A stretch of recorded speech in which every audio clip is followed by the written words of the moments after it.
नमस्कार, स्वागत है आपका। आप देख रहे हैं खबरें 24 और मैं हूं आपके साथ रामू कठेरिया।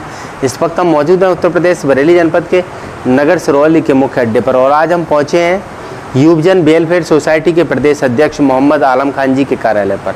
आज हम उनसे खास बातचीत करेंगे, बने रहिए हमारे साथ। आलम खान जी, स्वागत है आपका खबरें। बहुत बहुत आपका धन्यवाद।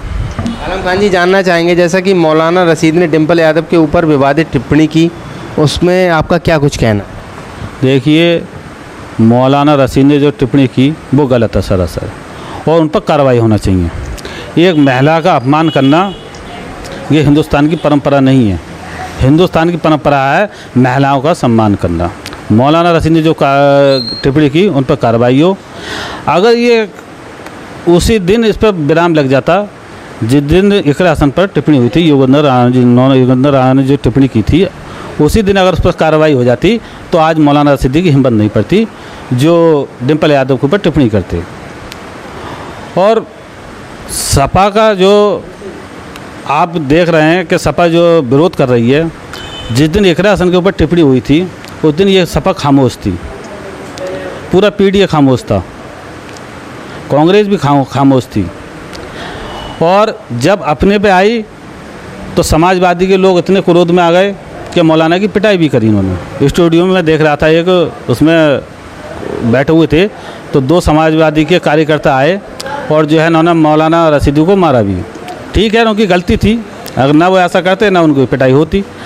मगर हम ये पूछना चाहते हैं समाजवादी से और समाजवादी पार्टी के नेताओं से कि सपा के सांसद इकरा हसन भी थी और डिम्पल यादव भी सपा की सांसद हैं, वो भी महिला थी और वो भी महिलाएं, दोनों महिलाएं, तो सम्मान तो बराबर मिलना चाहिए ना।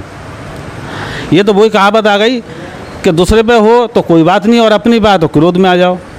तो ये समाजवादी का ये डबल फेस जो दिख रहा है, वो हमें तो ये लगता है कि मुसलमान को केवल समाजवादी बैंक वोट समझकर इस्तेमाल करती है, बाकी जो है उनके पक्ष में खड़ी नहीं होती है।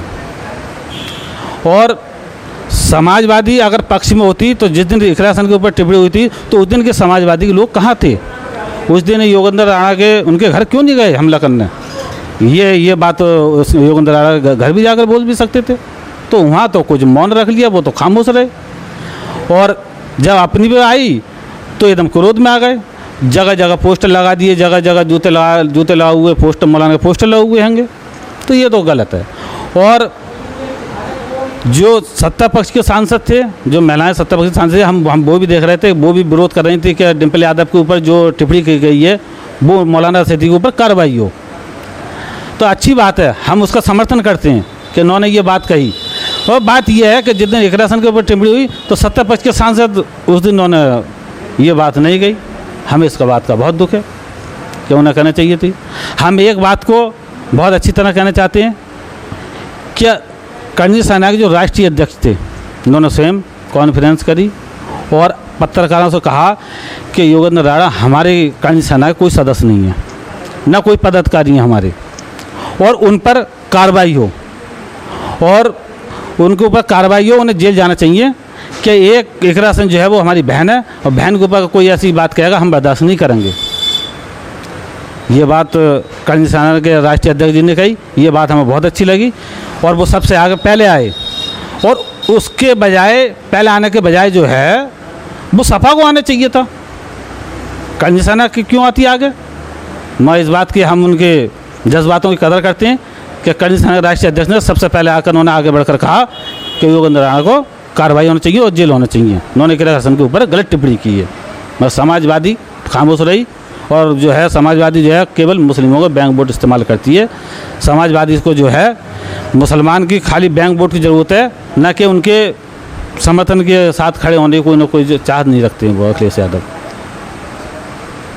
आलम खान जी, सूबे के जो मुखिया हैं योगी आदित्यनाथ जी, बहन बेटियों के सम्मान में सर्वप्रथम आगे खड़े होते हैं। अगर कोई बहन बेटियों की तरफ आंख उठाकर देखता है तो उनके ऊपर कठोर कानून कार्रवाई की जाती है और तत्काल प्रभाव से की जाती है।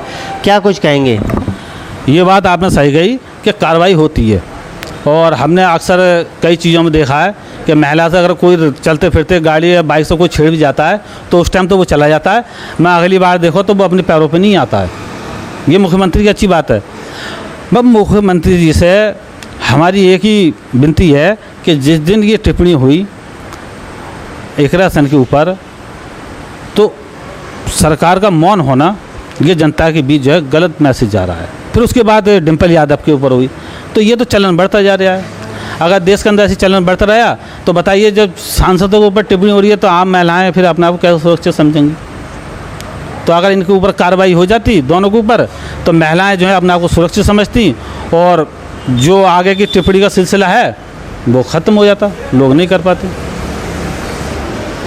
आलम खान जी, जानना चाहेंगे जैसे कि रामपुर के सांसद मस्जिद में एक अखिलेश के बैठने को लेकर जो विवाद खड़ा हुआ, जिसमें मौलाना तौकीर रजा ने भी विरोध किया, उसको आप किस तरह से देखिए, वो सांसद जो हैं रामपुर के, वो पार्लियामेंट के जस्ट बराबर से कुछ दूरी पे ही मस्जिद है, वो वहाँ के इमाम हैं। वो पहले भी इमाम थे और अब भी इमाम हैं वो, और वो अब सांसद बन गए। तो अखिलेश यादव जो थे वो मस्जिद को देखने चले गए और वहाँ पर उनके साथ डिम्पल यादव भी थी। वो सब वहाँ जाकर बैठ गए और उन्होंने वहाँ थोड़ी देर आराम करा, क्योंकि सांसद पार्लियामेंट के अंदर जो वो मामला चल रहा था मुद्दों को लेकर, तो उसमें बैठक चल रही थी, तो इसलिए वो वहाँ घूमने चले गए। अब रही मौलाना तौकीर रजा खां की, तो मौलाना तौकीर रजा खां ने क्या विरोध किया, मगर हमें तो ऐसा लगता है जैसे वो कहावत है कि सियासत का अगर बाजार गर्म हो तो चूल्हे पे अगर तवा चढ़ा हो तो 4 रोटियां बढ़ती सेंक ली जाएँ। तो ये सब सियासती मामला है, बाकी की उनकी अपनी निजी राय है वो कि क्या कह रहे हैं, बाकी हमारे उससे सहमति नहीं है उनकी बातों से। कोई संदेश देना चाहेंगे खबरें 24 के माध्यम से? हम यही कहना चाहेंगे कि आपस में भाईचारा बनाकर चलें और जो कि महिलाओं के खिलाफ अपमान हो रहा है इसकी आवाज़ उठाएं। और माननीय उत्तर प्रदेश के मुख्यमंत्री जी योगी आदित्यनाथ जी से हमारी गुजारिश है कि जो महिलाओं का अपमान हो रहा है इन पर लोगों पर कार्रवाई हो, सख्त कार्रवाई हो और उनको पकड़ कर जेल भेजा जाए। जय हिंद, जय भारत। ये थे हमारे साथ मोहम्मद आलम खान जी, युवजन वेलफेयर सोसाइटी के प्रदेश अध्यक्ष। ऐसे ही तमाम इंटरव्यू और खबरें देखने के लिए देखते रहिए खबरें 24। सिरौली से संवाददाता रामू कठेरिया की विशेष रिपोर्ट।